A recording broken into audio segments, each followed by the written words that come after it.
রূপায়ণ স্কাইভিলা নিবেদিত ইসলামী জীবন, powered by আর কাবেল, সহযোগিতায় ZSRM এবং GBTL।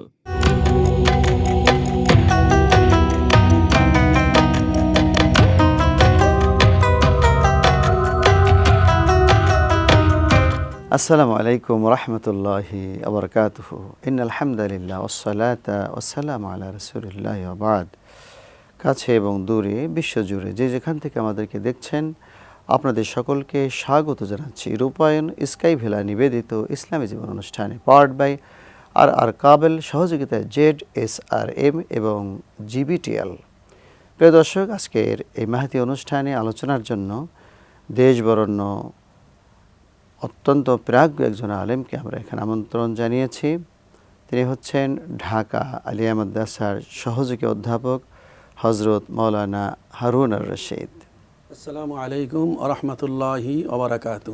ওয়ালাইকুম আসসালাম রহমতুল্লাহি ওবরাকাতু। কেমন আছেন? আলহামদুলিল্লাহ মোহতারাম, আপনি ভালো আছেন? আলহামদুলিল্লাহ, সবই আল্লাহর রহমত। তো শেখ, আমরা আজকে যে আলোচনাটা করতে চাই সেটি হলো গীবাতের উপরে পরনিন্দা, পরচর্চা যে বিষয়টি, এটা একটি ক্যান্সারের মতো অবস্থা মনে হয়। এই বিষয়ে যদি একটু বলতেন। জি জি, শুকরান কাথিরা। আসলে গীবাতের ভয়াবহতা ব্যাপকভাবে আমরা আমাদের সমাজে, আমাদের দেশে দেখছি। তো আমি গীবাতের প্রাথমিক সংজ্ঞা যেটা নবীজি সাল্লাল্লাহু আলাইহি ওয়াসাল্লাম দিয়েছেন, সেই বিষয়টা আমি শুরুতে বলছি। তো গীবাত এটা আরবি শব্দ। এই শব্দটি হাদিসের মধ্যে আছে। কোরআন আল কারিমে হুবহু গীবাত শব্দ হিসাবে নাই, অন্যভাবে আছে, একটু পরে আমি বলছি। তো গীবাত এর শাব্দিক অর্থ হচ্ছে পরনিন্দা করা বা পরচর্চা করা বা কারো দোষ তার অনুপস্থিতিতে আলোচনা করা বা চর্চা করা, কারো দোষ তার পিছনে বলা।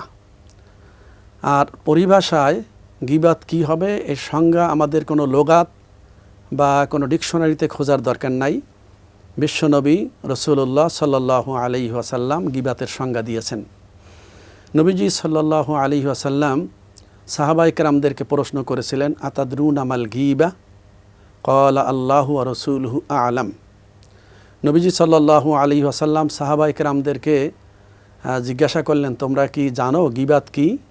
সাহাবায়ে কেরাম বললেন, আল্লাহ এবং আল্লাহর রসুলই ভালো জানেন।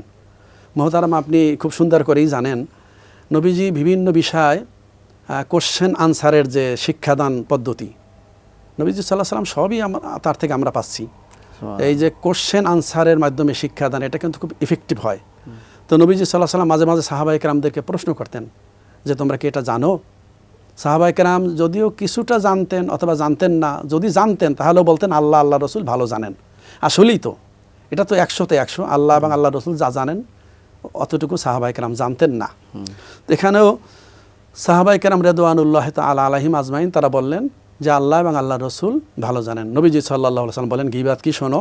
গীবাতের সংজ্ঞা হচ্ছে যিকরুকা আখাকা বিমা ইয়াকরাহু, তোমার ভাইয়ের আলোচনা করা, উল্লেখ করা এমন আলোচনা যেটা সে অপছন্দ করে। ইদা সামিআহু, জি, ইদা সামিআহু, যখন সে শ্রবণ করবে তখন সে এটা অপছন্দ করবে এবং তার কাছে কষ্ট লাগবে, খারাপ লাগবে। তখন সাহাবায়ে কেরাম আবার প্রশ্ন করলেন আমাদের পক্ষ থেকেই, কিয়ামত পর্যন্ত আমাদের তো দরকার সব। সাহাবায়ে কেরাম প্রশ্ন করলেন, ইয়া রাসূলুল্লাহ, যে আফারাআইতা ইন কানা ফীহি মা আকুলু, আমি যেটা বলছি সেটা যদি তার মধ্যে থাকে। নবীজি সাল্লাল্লাহু আলাইহি ওয়াসাল্লাম বললেন যে নবীজি সাল্লাল্লাহু আলাইহি ওয়াসাল্লাম বললেন, তুমি যেটা বললা সেটা যদি তার মধ্যে থাকে, ফাকাদ ইকতাবতা, তাহলে তুমি গীবাত করলা। আর ওয়াইল লাম ইয়াকুন ফীহি ফাকাদ বাহাত্তা, আর তুমি তার পিছনে এমন দোষ বললা যেটা তার মধ্যে নাই, তাহলে তুমি মিথ্যা তোহমাত দিলা। চমৎকার বলছিলেন যে আমরা এই প্রথমার্ধে যেটা শুনলাম গীবাতের সংজ্ঞাটা আমরা মোটামুটি শুনলাম। ইনশাআল্লাহ দ্বিতীয় অর্ধে আমরা বিরতির পর আবার বাকিটুকু শুনবো। প্রিয় দর্শক, আমরা ছোট্ট একটি বিরতিতে যাচ্ছি, থাকুন আমাদের সাথেই।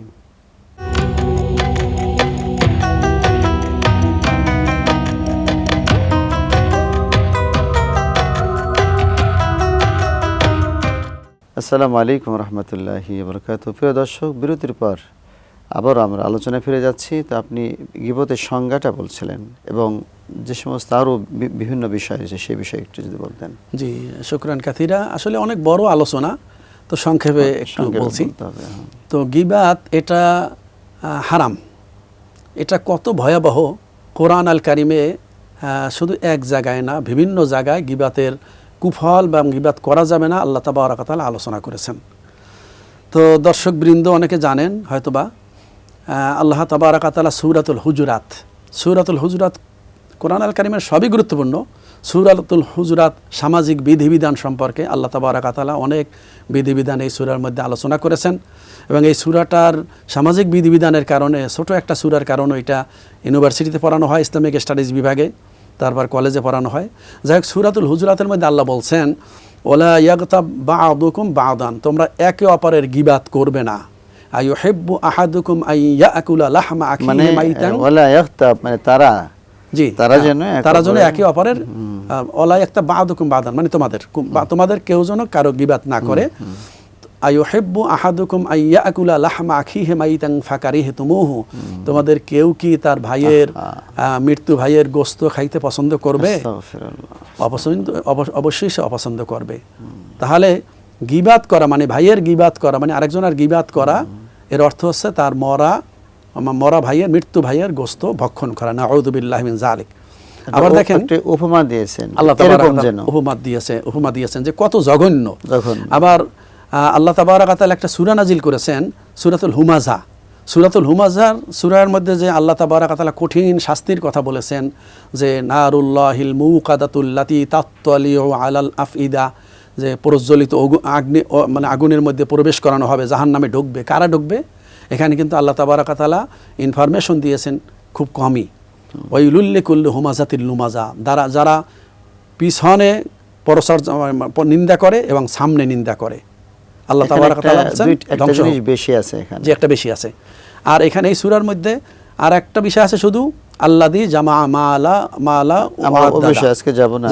তো আমরা যেটা বুঝতে পারতেছি যে গীবাতটা এটা তো পিছনে জি, মানুষ পিছনে বড় চর্চা করলে গীবাত হয়। আর কিছু কিছু এমন জঘন্য মানুষ আছে মুখের উপরে নিন্দা করে। তো এক মুসলমান আর এক মুসলমানকে সামনাসামনি সে অপমানিত করতে পারবে না। কারণ বিদায় হজের ভাষণে নবীজি সাল্লাল্লাহু আলাইহি ওয়াসাল্লাম বলেছেন যে তোমার ভাইয়ের সম্পদ, তার ইজ্জাত এক মুসলমান আর এক মুসলমানের জন্য হারাম মানে তার ইজ্জাতকে রক্ষা করতে হবে, তার সম্মানকে রক্ষা করতে হবে। তো এক মুসলমান আর এক মুসলমানের ইরদুন শব্দ ব্যবহার করা হয়েছে, তার সম্মান রক্ষা করা। এই জন্য মুসলমানের সম্মান দেয়া এটা খুবই জরুরি, তাকে অপমানিত সে করতে পারবে না। অন্য হাদিসে রয়েছে যে কাবা শরীফের চতুর্দিকে আল্লাহ রাসূল ঘুরছিলেন, আর চিন্তা করলেন কাবার কত দাম, আমাকে সারা পৃথিবীর ফার্স্ট ম্যান বানানো হয়েছে, আমি নবীও তার দিক দিয়ে ঘুরি। রাসূল বললেন যে শোনো, কাবার যে দাম, এর চেয়ে দাম হলো একজন মানুষের ইজ্জত সম্মান রক্ষা করা। সুবহানাল্লাহ, ওই যে হাদিস রয়েছে। তো এই গীবাত যে মানুষেরা করতেছে, তো তাদের পরিণামটা কিরকম হবে? জি, তো গীবাতের বিষয়ে পরিণামের দিকে যাচ্ছি আমি। পরিণামের একটা হাদিসের মাধ্যমে আমরা দেখতে পাই, নবীজি সাল্লাল্লাহু আলাইহি ওয়াসাল্লাম বললেন, আল গীবাতু আশাদ্দু মিনাজ জিনা, ব্যভিচার এটা তো হারাম। নবীজি বলছেন যে গীবাত করাটা ব্যভিচারের থেকেও আরো জঘন্য। কারণ ব্যভিচার করে যদি সে আল্লাহ তাবারক ওয়া তাআলার কাছে ক্ষমা চান, রব্বুল আলামিন তাকে মাফ করে দিতে পারেন। আরেকটা হাদিস দিয়ে দিতে পারি দর্শকদেরকে, যে মেরাজের সময় রাসূল সাল্লাল্লাহু আলাইহি ওয়াসাল্লাম গিয়েছিলেন, জি, মেরাজের সময় নবীজি সাল্লাল্লাহু আলাইহি ওয়াসাল্লাম শাস্তি দেখলেন যে যারা গীবা, তাদের আঙ্গুল মানে যে আঙ্গুলের যে নখগুলো পিতলের এবং বড় বড়, সেই আঙ্গুল দিয়ে তাদের চেহারার চামড়াগুলো সে উঠাচ্ছে। ধন্যবাদ আপনাকে, সুন্দর বলছে। আমাদের অত্যন্ত সংক্ষিপ্ত সময় এবং বিশাল ইলম নিয়ে আপনারা আমাদেরকে সংক্ষিপ্ত সময় আপনাদের সেই কথা শুনতে পারলেন। প্রিয় দর্শক, আপনারা দেখছিলেন রূপায়ণ স্কাই ভেলা নিবেদিত ইসলামী জীবন।